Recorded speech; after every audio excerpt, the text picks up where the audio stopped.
Pastor सूरज प्रमाणी द्वारा इस वचन को आप ध्यान से सुने, क्योंकि इसमें आपको बताया गया है परमेश्वर आपसे कैसा प्रेम करता है और वो किस प्रकार अपने लोगों के साथ खड़ा रहता है। आइए इस परमेश्वर के दास के द्वारा एक सुंदर वचन को सुने। आइए हम वचन शुरू करने से पहले एक प्रभु से प्रार्थना करेंगे। स्वर्गीय पिता, हम प्रार्थना करते हैं यीशु मसीह के नाम से। पिता, हम दुआ करते हैं प्रभु, आज जो भी लोग इस वीडियो को देख रहे हैं, आप उन्हें छू लीजिए प्रभु, आप उन्हें आत्मा में चंगा कीजिए प्रभु जी। हम प्रार्थना करते हैं पिता, आज लोग जाने और समझें कि आप उनसे कितना प्यार करते हो प्रभु। कई बार हम इस बात को जानते हैं कि आप हमसे प्रेम करते हो, लेकिन प्रभु हमारे हृदय में प्रभु बहुत सारी दोष भावना की वजह से हम प्रभु अपने विचारों में चलते हैं। मैं दुआ करता हूं प्रभु, आज जो भी लोग इस कार्यक्रम को देख रहे हैं, मैं विनती करता हूं प्रभु, आज वो आपके प्रेम को महसूस करने पाए, वो जाने कि स्वर्ग और पृथ्वी का मालिक उनसे कितना प्यार करता है। प्रभु, हम आज इस झूठ पर विश्वास करना बंद कर दें कि हम अकेले हैं, क्योंकि प्रभु आप हमारे साथ हो। मैं दुआ करता हूं प्रभु, आज जो भी लोग प्रभु से देख रहे हैं, आप उन्हें छू लीजिए, उन्हें आशीष दीजिए, उन पर दया कीजिए। हम आपसे ये विनती करते हैं केवल और केवल यीशु के नाम की महिमा के लिए पिता, यीशु के नाम से, आमीन। उसने हमें अन्य जातियों में से चुन लिया। ये एक बहुत बड़ी आशीष है हम सबों के लिए कि हमने परमेश्वर को नहीं चुना, परंतु प्रभु यीशु ने हमको चुना ताकि हम उसके राज्य में बहुत सारा फल लाएं। 15 अध्याय यूहन्ना की पुस्तक में यीशु ने कहा, मैंने नहीं परंतु तुमने मुझे चुना है ताकि तुम बहुत सारा फल लाओ। मैं आज आपके सामने एक वचन रखना चाहता हूं।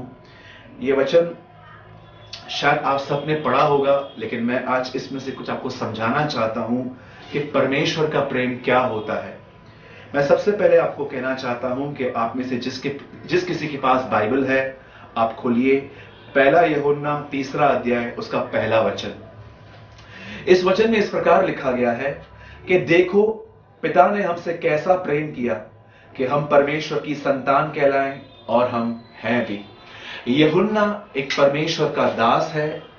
कई साल वो यीशु के साथ चला और उसके उठाए जाने के बाद भी वो यीशु की आत्मा से भरकर उसकी सेवकाई करता रहा। और यह यूहन्ना अपने पत्र में एक बात लिखता है, और वह यह कहता है कि देखो परमेश्वर ने हमसे कैसा प्रेम किया कि हम उसकी संतान कहलाएं, और हम हैं भी। याद रखिए, एक मसीह आदमी अनाथ नहीं है, उसका एक परमेश्वर है जो स्वर्ग में रहता है। पर आज हम बहुत बार ऐसा देखते हैं, उस परमेश्वर का हमारे ऊपर हाथ होने के बाद भी हम एक ऐसा जीवन जीते हैं जिसमें हम बहुत परेशान, चिंतित, भविष्य की चिंताएं हमें सताती हैं। आज मैं आपको इस कार्यक्रम के द्वारा ये समझाना चाहता हूं कि परमेश्वर आपसे कितना प्रेम करता है। मैं शुरुआत करता हूं उत्पत्ति की पुस्तक से। आपने देखा कि परमेश्वर ने संसार को 5 दिनों में बनाया, और 6वें दिन परमेश्वर ने मनुष्य को बनाया। और परमेश्वर उन्हें बना के उसने उन्हें उस अदन की वाटिका में रखा, और उस अदन की वाटिका में रखने के बाद शैतान वहां आया, और शैतान ने हवा को बहकाया कि तुम वो फल खाओ, और इसको खाने के बाद तुम परमेश्वर की समानता में आ जाओगे। क्या आपने इस बात को नोटिस किया कि जब परमेश्वर ने उनको बनाया तो वो ऑलरेडी परमेश्वर की समानता में थे, उन्हें समानता में आने की कोई जरूरत नहीं थी। बाइबल कहती है परमेश्वर ने मनुष्य को अपने ही स्वरूप और अपनी ही समानता में बनाया, परंतु शैतान वहां पर आके झूठ कहता है, और वो ये कहता है कि अगर तुम इसका फल खा लोगे तो तुम परमेश्वर की समानता में आ जाओगे। और उसके बाद बाइबल कहती है उन्होंने उसका फल खाया। बहुत बार हम सिर्फ ये सोचते हैं कि आदम फल खाने की वजह से अदन की वाटिका से बाहर आ गया, पर मैं आज आपको इस वचन के द्वारा कुछ समझाना चाहता हूं, और वो ये है कि शैतान का उद्देश्य सिर्फ आदम और हवा को गिराना नहीं था। शैतान का उद्देश्य था कि परमेश्वर की पहचान की गड़बड़ी इनके मनों में डाली जाए। इसीलिए पौलुस कहता है कि मैं परमेश्वर की पहचान की उत्तमता के कारण हर चीज को कचरा समझता हूं। आज हम बहुत सारे मसीह लोग परमेश्वर को वैसे नहीं जान पाए हैं जैसे हमें उसे जानना चाहिए। हम कई बार ऐसे सोचते हैं कि परमेश्वर एक डिमांडिंग नेचर रखता है, वो हमेशा ही हमसे मांग करता है कि मुझे पवित्रता दो, मुझे ये दो, मुझे वो दो। और चाहे कुछ भी हो जाए, क्या भी हो जाए, हम परमेश्वर को वो सब कुछ नहीं दे सकते जो परमेश्वर हमसे मांगता है। शैतान का सिर्फ उद्देश्य उन्हें फल खिलाना नहीं था। शैतान का मुख्य उद्देश्य था कि वो जाने कि परमेश्वर चीजों को छुपाता है, परमेश्वर डिमांडिंग नेचर रखता है। उन्होंने उनके अंदर परमेश्वर की जो इमेज थी, परमेश्वर का जो चित्र था, वो बिगाड़ दिया। आज भी अगर हम किसी से कहते हैं कि परमेश्वर आपसे प्रेम करता है, तो कोई व्यक्ति हमें ना नहीं कहता। सब ये बात जानते हैं कि हां, परमेश्वर प्रेम करता है, लेकिन बहुत कम लोग हैं जो सचमुच इस बात पर भरोसा करते हैं कि परमेश्वर उन्हें हर सिचुएशन में प्यार करता है, चाहे वो किस भी दिशा में क्यों न है। बहुत साल पहले जब शैतान ने उन्हें फल खिलाया, उस फल को किस प्रकार खिलाया? उसने उनसे कहा कि परमेश्वर नहीं चाहता कि तुम उसकी समानता में आओ, इसलिए वो तुम्हें चीजों को छुपाता है। लेकिन उन्होंने जब उसे खाया, उसके बाद परमेश्वर, वो प्यारा परमेश्वर उनके पास आया और उसने उनसे पूछा, क्या तुमने फल खाया? जब उसने पहली बार ये कहा कि आदम तू कहां है, मैं आपको बताना चाहता हूं कि परमेश्वर सब कुछ जानता था कि उन्होंने क्या किया, फिर भी परमेश्वर उन्हें एक मौका देने के लिए आया कि तुम कहां हो। आज भी अगर आप एक ऐसे व्यक्ति हैं, मसीह में आने के बाद भी अगर आप कमजोर हैं, आपसे पाप होते हैं, मैं आपसे कहना चाहता हूं कि परमेश्वर आज भी आपके लिए अनुग्रह, दया वो आपके लिए देने को तैयार है। सिर्फ वो यह चाहता है कि आप उसके पास आओ। यूहन्ना कहता है, जो कोई ज्योति में चलता है वो उसकी सहभागिता में रहता है और उसका लहू तुम्हें हर पाप से शुद्ध करता है। ज्योति में चलने का मतलब ये नहीं है कि हम परफेक्ट बनते जाएं। ज्योति में चलने का मतलब ये है कि हम परमेश्वर से कुछ नहीं छुपाएं। हम हमेशा उसके सामने हमारा जीवन एक खुला हो कि प्रभु हाँ, मुझसे पाप होता है, हाँ प्रभु मुझ में ये गलतियां हैं, हाँ प्रभु मुझ में ये कमियां हैं। अगर आप एक ऐसे व्यक्ति हैं जो परमेश्वर के सामने हमेशा ईमानदार रहते हैं, कुछ भी नहीं छुपाते हैं, तो मैं आपको बताना चाहता हूं, यीशु का लहू हर समय आपको शुद्ध करता जाएगा। जब आदम और हवा, जब उन्होंने पाप किया, तब वो परमेश्वर से छुप रहे थे और परमेश्वर वहां आके कहता है, मेरे बच्चों तुम कहां हो? परमेश्वर मौके के साथ आया, परमेश्वर दया और अनुग्रह के साथ आया। और जब उन्होंने कहा कि नहीं, हमने ये फल नहीं खाया, जब उन्होंने एक दूसरे पे दोष लगाया, तब परमेश्वर ने कहा यहां से निकल जा। और उसके बाद आप देखिए, बहुत सारे लोग जो आदम और हवा का जो वंश कहलाते हैं, सबके अंदर परमेश्वर का चित्र बिगड़ गया। उसके बाद सब लोगों ने अपने अपने ईश्वर बनाए, किसने कैसा बनाया, किसने कैसा बनाया। लेकिन बाइबल कहती है 2015 साल पहले परमेश्वर ने अपना बेटा यीशु मसीह इस पृथ्वी पर भेजा। यीशु के यहां आने का सिर्फ ये कारण नहीं था कि वो हमारे पापों के लिए मरे, लेकिन वो ये बात समझाना चाहता था कि जिसके विषय में तुम सोचते हो कि वो कैसा है, मैं तुम्हें बताने आया हूं कि वो सचमुच कैसा है। जब यीशु इस पृथ्वी पर आया, मैं अपने मुख्य कारण पे आता हूं कि मैं इस वीडियो के सामने आपसे क्यों बात कर रहा हूं। जब यीशु इस पृथ्वी पर आया, तो वह लोगों को यह समझाने के लिए आया कि परमेश्वर तुम्हारे बारे में कितना कंसर्न करता है, परमेश्वर तुमसे कितना प्यार करता है। यीशु ने कहा, मेरे पिता की इच्छा के बगैर 2 गोरियां भी पृथ्वी पर नहीं गिरती। यीशु ये समझाना चाह रहा था कि जब वो पक्षियों पर इतना ध्यान देता है, तो वो तुम पर कितना ध्यान देता होगा। एक बार यीशु ने फरीसियों से कहा कि सबत के दिन अगर भेड़ या बकरी पानी में गिर जाए, तो क्या तुम उसे न निकालोगे? उसके बाद यीशु ने कहा, क्या मनुष्य का मूल्य क्या भेड़ से बढ़कर नहीं है? एक बार प्रभु यीशु एक जगह पर वचन का प्रचार कर रहे थे, और वचन का प्रचार करते करते बाइबल कहती है कुछ लोग एक झोले के मारे, जिस आदमी को एक लकवा लग चुका था, 4 लोग उसे ले आ रहे थे। और जब वो उसे ला रहे थे, तब बाइबल कहती है उन्हें अंदर जाने का स्थान नहीं मिला।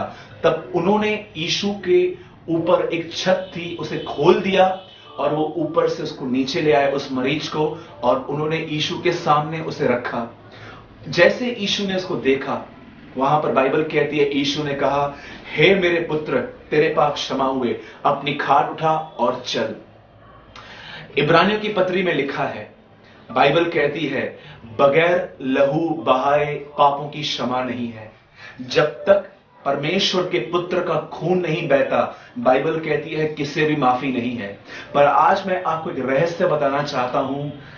अगर जब यीशु इस लकवे के रोगी से मिला, तो बाइबल कहती है अब तक वो क्रूस पे नहीं चढ़ा था, लेकिन उससे पहले उसने एक व्यक्ति को कहा, तेरे पाप क्षमा हुए। और बाइबल कहती है हां, उसके पाप क्षमा हो गए। वह आदमी उठ के चलने लगा। अगर वो उठ के नहीं चलता तो शायद मैं डाउट करता कि यीशु सचमुच उसके पाप क्षमा हुए हैं कि नहीं हुए हैं। पर सचमुच वो आदमी चला, अपने घर पे चला गया। अब तक खून नहीं बहा था उसके। अब यीशु ने अपने शब्द से उसके अपराध क्षमा कर दिए थे। मैं आपसे ये सवाल करना चाहता हूं, जब यीशु के निकले गए शब्द से भी पाप क्षमा हो रहे थे, तो यीशु ने क्रूस पे चढ़ना और भी बेहतर क्यों समझा? क्यों वो क्रूस पे एक अपराधी के लिए मरा? इस रहस्य को जानिए। शब्दों से भी काम हो सकता था, फिर भी वो बलिदान हुआ। जब यीशु क्रूस पे था, जब यीशु उस लकवे के रोगी से मिला, तब उसने कहा, हे मेरे पुत्र, तेरे पाप क्षमा हुए। जब मैं इब्रानियों की पत्री पढ़ रहा था, तो उसमें लिखा था, बगैर लहू बहाए अपराधों की क्षमा नहीं होती।